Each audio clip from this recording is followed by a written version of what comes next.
Shalom, shalom bien-aimés dans le Seigneur, les amoureux de l'émission Voici l'agneau, je vous salue et bénis tous dans le nom de Jésus-Christ.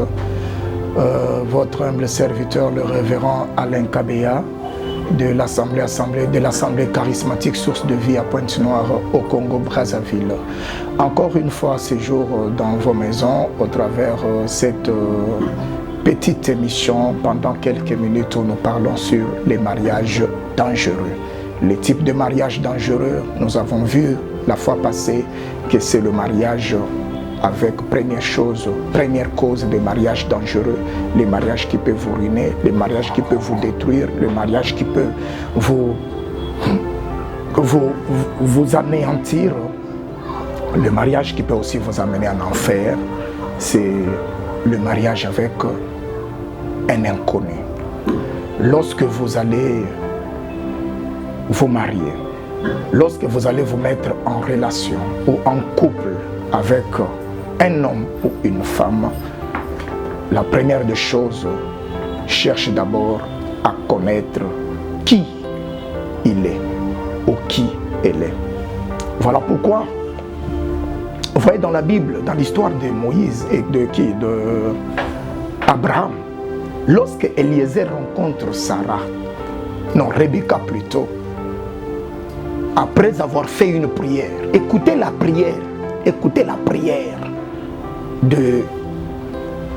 du bien-aimé, écoutez, Genèse 24, Genèse chapitre 24,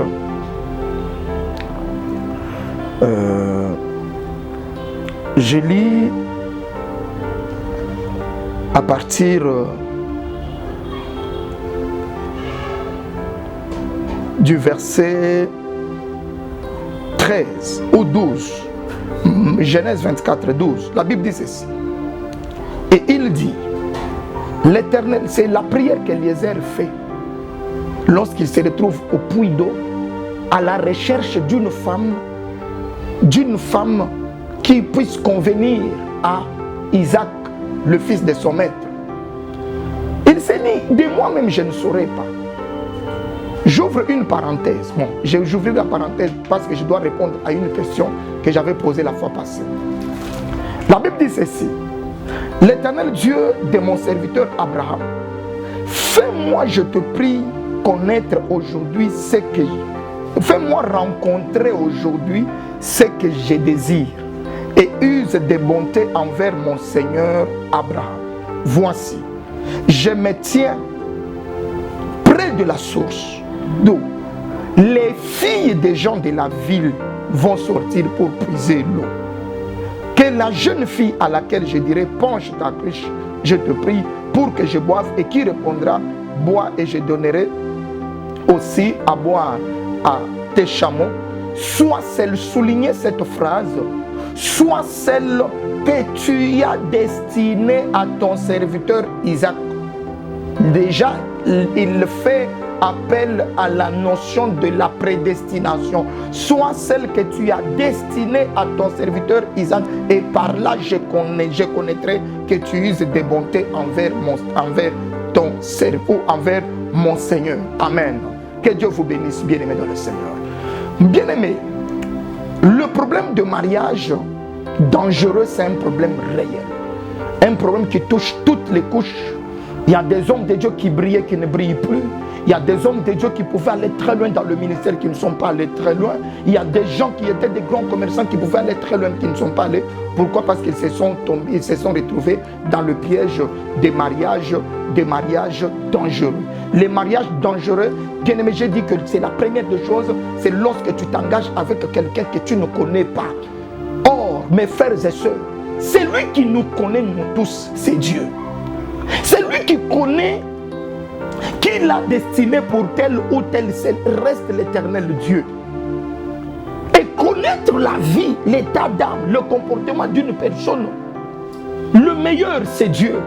Voilà pourquoi en toutes choses, mes frères, ne te fie pas à tes yeux. Comme je le disais il y a une fois, je le disais, ne dites pas que l'amour est aveugle. L'amour doit voir les yeux parce que l'amour doit aussi discerner. Lorsque l'amour ne discerne pas, bien-aimé dans le Seigneur, c'est un piège pour toute la vie. Lorsque l'amour ne discerne pas, bien-aimé dans le Seigneur, tu peux tomber dans un trou qui n'a pas d'issue de sortie. Voilà pourquoi tu dois faire très attention lorsque tu dis je veux m'engager, je m'engage dans le mariage. C'est très important de toujours recourir à celui qui avait créé le mariage, celui qui avait dit il n'est pas bon que l'homme soit seul. Je lui ferai une aide semblable. Genèse 2, 18. Dieu lui-même dit il n'est pas bon que l'homme soit seul.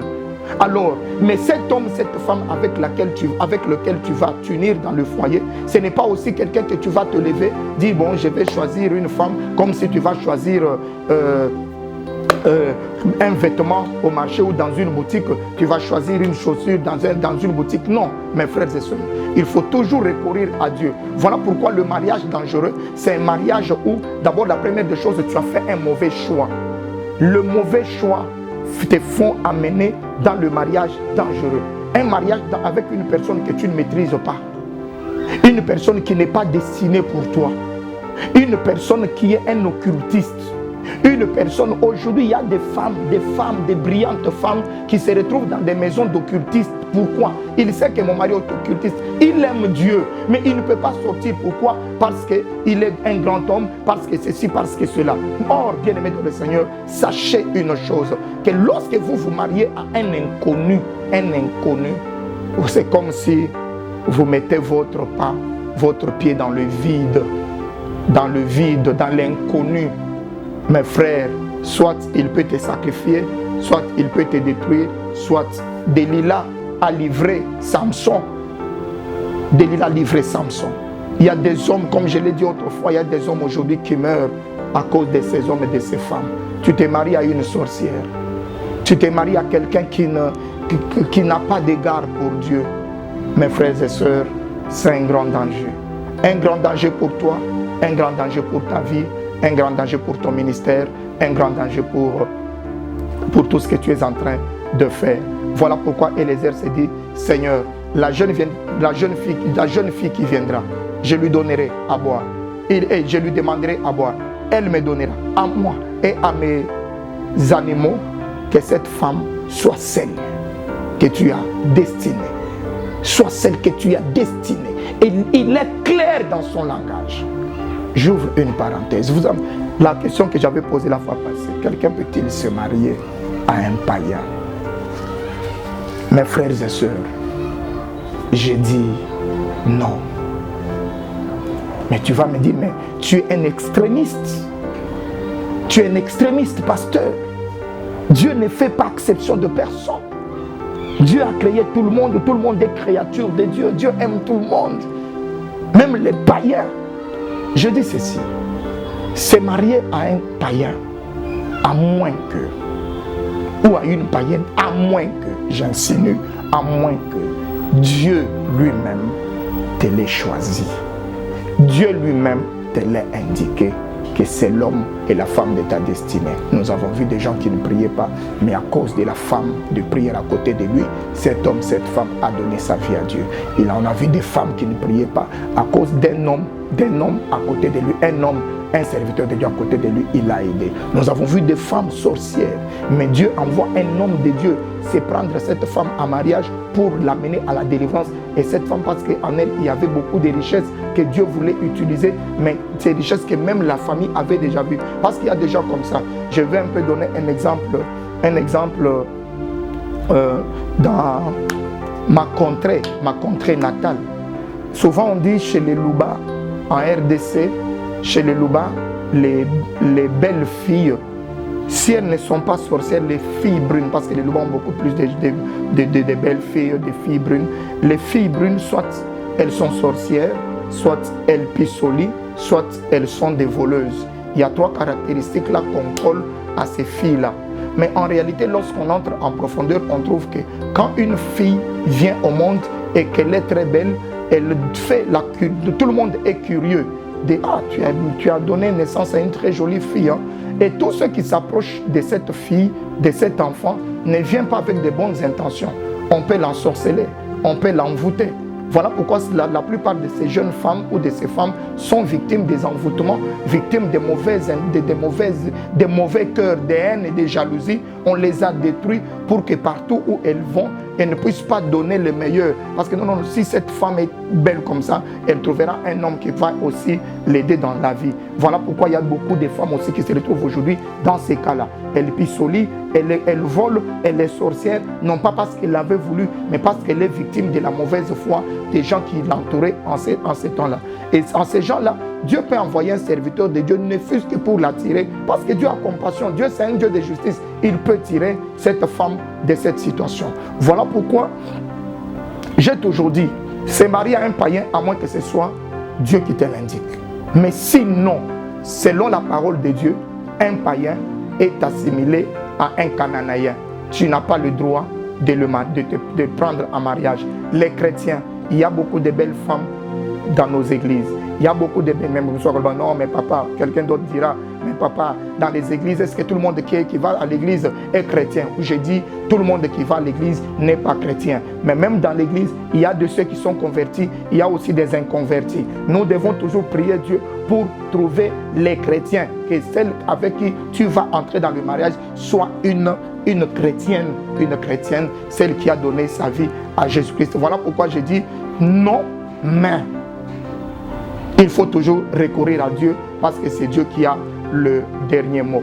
Et je disais que mes frères et sœurs, la première des choses, ne te marie pas à quelqu'un que tu ne connais pas. Et vous savez pourquoi? Voyez, quand Eliezer trouve Rebecca, Rebecca l'amène chez eux à la maison. Et dans la discussion, on demande d'où viens-tu? Quel est ton parent? Qui est ceci? Et on dit, oh non, c'est Abraham. Ah. Donc comme on connaissait déjà Abraham, on a laissé Rebecca partir. Pourquoi? Parce qu'ils étaient dans la famille. C'était la famille. Ils se connaissaient. Mes frères et sœurs, j'ai dit une chose, faites très attention. Dans la vie, ne faites pas des choses par précipitation, ne faites pas des choses par sentiment. Lorsque tu t'engages, c'est pour la vie. Et évite les mariages dangereux. Mariage avec des inconnus. Deuxième type de mariage dangereux, mariage avec les hypocrites. Mariage avec les hypocrites. Un hypocrite, c'est celui qui te montre une autre face. Mais en réalité, il est autre chose. Un hypocrite, c'est celui que tu ne peux pas imaginer son vrai caractère. Un hypocrite peut te détruire. Un hypocrite peut aujourd'hui ouvrir les portes dans la maison sans que tu ne le saches. Mon frère, ma soeur, le mariage avec des hypocrites ont amené des gens même à se suicider. Quelqu'un me dit un jour, pasteur, si je savais que je me mariais à une femme pareille, papa, vaut mieux pour moi vivre célibataire que de m'être engagé dans une histoire. Papa, je suis aujourd'hui fauché, détruit, ruiné à cause de la famille hypocrite. Mes frères et sœurs, les hypocrites n'entreront pas dans le royaume de Dieu. Un hypocrite n'est pas sincère dans ce qu'il dit. Un hypocrite n'est pas sincère dans ce qu'il donne comme image. Un hypocrite n'est pas ouvert. Un hypocrite, c'est quelqu'un qui vit caché. Il cache sa vraie face pour te donner une autre image. Voilà pourquoi vous devez tout faire. Vous devez tout faire pour connaître la vérité. Les hypocrites ont livré leur mari. Les hypocrites ont livré leur femme. Il est en train de faire autre chose dehors. Demain, il contractera une maladie. Il viendra laisser à la femme. Mais voilà pourquoi j'ai toujours dit, mes frères et sœurs, derrière la bonne apparence, derrière la bonne moralité apparente, peut se cacher des grands maux. Derrière des belles paroles peut se cacher un prédateur. Et derrière des beaux cadeaux peuvent se cacher un méchant. Quelqu'un peut te venir avec des beaux cadeaux. Il vient de te tromper, mais il te vient avec des cadeaux. Quelqu'un peut venir, il vient du dehors. Il vient de faire des bêtises. Mais il te vient à la maison, ma chérie, mon bouchou, comme aujourd'hui tout le monde aime le romantisme. Mon mari est romantique. Mon mari est tout ça. Il faut faire des choses extravagantes. Oui, c'est bien beau pour la forme. Mais le mariage, ce n'est pas la forme seulement. Mais le mariage, c'est surtout le fond. Qu'est-ce que vous vivez dans le fond, dans votre foyer? Tu tournes les dos, lui aussi tourne les dos. Tu pars, lui aussi part. Les mariages avec les hypocrites, mes frères et sœurs, peuvent vous amener dans des choses que vous n'aurez jamais imaginées dans votre vie. Voilà pourquoi je dis ceci. Lorsque vous voulez vous marier, la première chose, faites tout pour connaître la spiritualité de votre partenaire. Deuxièmement, faites tout pour connaître sa vraie nature. Sa vraie nature. Je dis bien sa vraie nature. Sa vraie nature. Troisièmement, faites tout pour connaître ses combats aussi. Parce que la personne pour laquelle tu connais ses combats, tu as la facilité de l'aider même dans ces combats-là. Mais une personne qui cache ses combats, une personne qui cache ses faiblesses, comment on va l'aider? Voilà pourquoi il faut toujours chercher à connaître qu'est-ce que l'homme présente comme faiblesse, l'autre présente comme faiblesse. Et on peut toujours se soutenir. Et puis connaître la vie de l'autre. Connaître la vie, les ambitions, les projets de l'autre. Le mariage devient dangereux lorsque vous vivez dans un foyer où personne ne connaît personne, où quelqu'un vit caché, où chacun vit dans son coin, où chacun vit. Bien-aimé dans le Seigneur, d'abord cette première partie des enseignements, je crois que ça peut t'aider. Ça peut t'aider à prendre une bonne décision. Aujourd'hui, tu te retrouves avec une femme dans la maison, tu soupçonnes. Tu soupçonnes. Tu vis avec un homme dans la maison, tu n'es pas complètement sûr. Parce que vous savez, lorsqu'on vit avec un hypocrite, on n'est pas forcément sûr. On n'est pas sûr. Même dans ton fort intérieur, il y a toujours quelque chose qui te dit, cet homme me trompe, cette femme me trompe, cet homme est hypocrite, cet homme. Or, tout ce que tu es en train de faire là, en réalité, tu n'es pas heureux dans ce mariage. On a besoin de vivre avec quelqu'un pour lequel je peux m'ouvrir. Ma chérie, voilà, on a tel projet. Et je ne sais plus, je ne peux pas penser qu'elle peut prendre ce que j'ai dit pour aller le livrer dans le monde de la sorcellerie. Non. Tout ce qu'on se parle, on se parle. On peut avoir des projets aujourd'hui. J'ai connu une femme qui envoûtait son mari chaque fois que le mari lui dit « Demain, j'ai rendez-vous du travail ». Et la femme s'est arrangée le matin de se tenir, de se réveiller avant le mari et de feindre comme si elle était en train de chercher des histoires tout en lui tournant le dos. Or, pendant qu'il lui tournait le dos, il était en train d'envoûter le mari. Et le mari sort de la maison donc avec les envoûtements plus. Et même si quelqu'un lui a promis quelque chose du bien, il ne peut pas lui donner. Pourquoi? Parce qu'il sort de sa maison déjà avec les envoûtements. Mais un jour, Dieu, par sa grâce, il vient lui révéler que regarde la source de ton malheur, c'est la femme avec laquelle tu vis. Voilà telles actions. Et l'homme dit, ah papa, mais en réalité, j'ai vu ces choses. Mais je ne pouvais pas m'imaginer que ma femme, quand elle me tourne le dos, elle est en train de m'envoûter. Elle est en train de me maudire. Et je sors de ma maison déjà maudit. Où est-ce que j'irai? Le mariage dangereux. Tu vas chercher l'argent, tu ne trouveras pas l'argent. Tu vas chercher la stabilité, tu ne trouveras pas la stabilité. Pourquoi? Parce qu'il y a un problème. Cherche à résoudre le problème de ce qui a amené ces venins dans ta maison et tu retrouveras aussi la voie du salut, la voie de la joie et de la gloire dans ton foyer. Vraiment, mes bien-aimés dans le Seigneur, je veux prier pour quelqu'un. Tu vas me contacter par le numéro qui sont en bas. Si tu as un problème, on pourra toujours se le partager. Tu as besoin d'un conseil, tu pourras toujours demander. Nous allons vous donner des conseils. Tu as une invitation, nous pourrons venir parler au couple. Nous pourrons venir prier pour le couple. Je sais que Dieu nous a donné ce fardeau. Nous allons prier. Vraiment que le Seigneur notre Dieu vous bénisse partout. Vous nous avez suivis. C'est votre homme serviteur, le révérend Alain Kabea. Alain Kabea, depuis la ville de Pointe-Noire. Je vais prier pour vous, partout où vous nous avez suivis, que la grâce de l'Éternel vous comble. Tendre Père, je bénis tes enfants. Que ta grâce, Seigneur notre Dieu, repose sur chacun d'eux.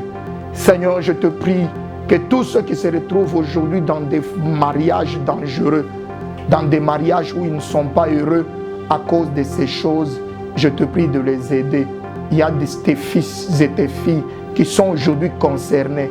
Mais Seigneur, par ma prière, je te demande de les sauver, de les délivrer. S'il y a des problèmes spirituels, s'il y a des problèmes quelque part, Seigneur, que tu puisses les aider. Que la grâce de l'Éternel puisse accompagner chacun, que la grâce de l'Éternel puisse affecter chacun et que la solution soit trouvée le plus vite possible. Avec toi, nous ferons des exploits, comme nous dit la parole du Seigneur. Merci pour ta présence aujourd'hui. Merci pour ta grâce. Au nom de Jésus-Christ, nous prions. Amen. Que le Seigneur notre Dieu vous bénisse.